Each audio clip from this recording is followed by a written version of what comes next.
dito sa video na to, ipapakita ko lang yung public transport dito sa aking napuntahan dito sa Hong Kong.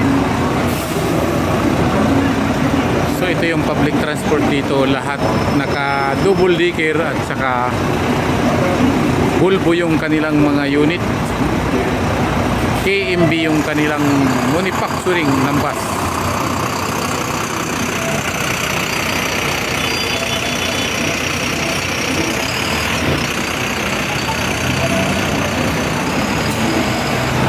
So yan yung sistema ng transport dito.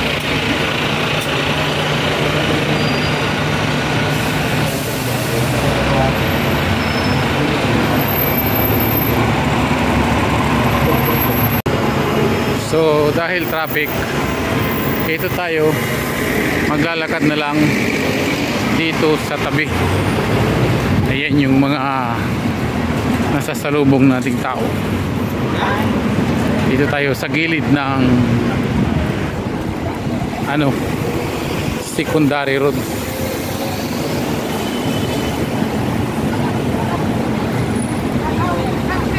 Papakita ko sa inyo, ito yung mga bus dito sa bandang kaliwa.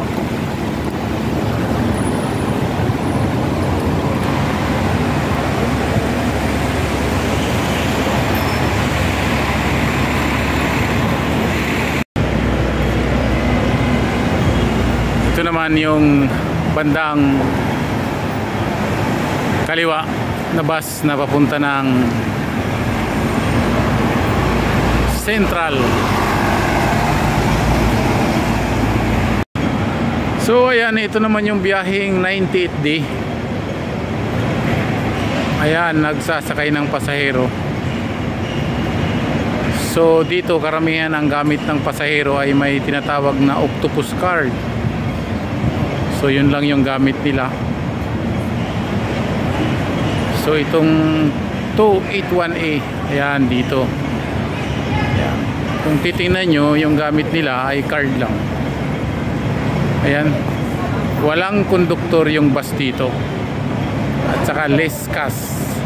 Ibig sabihin puro card. Mayroon din nagbabayad pero napakadalang.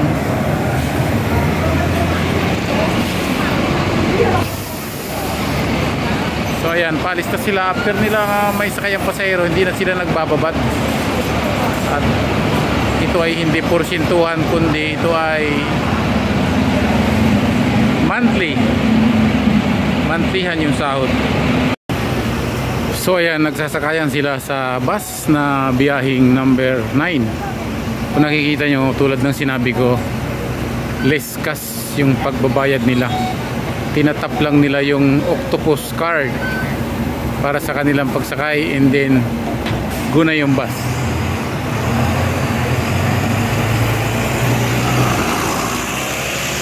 So ayan naman yung 31X ang biyahe.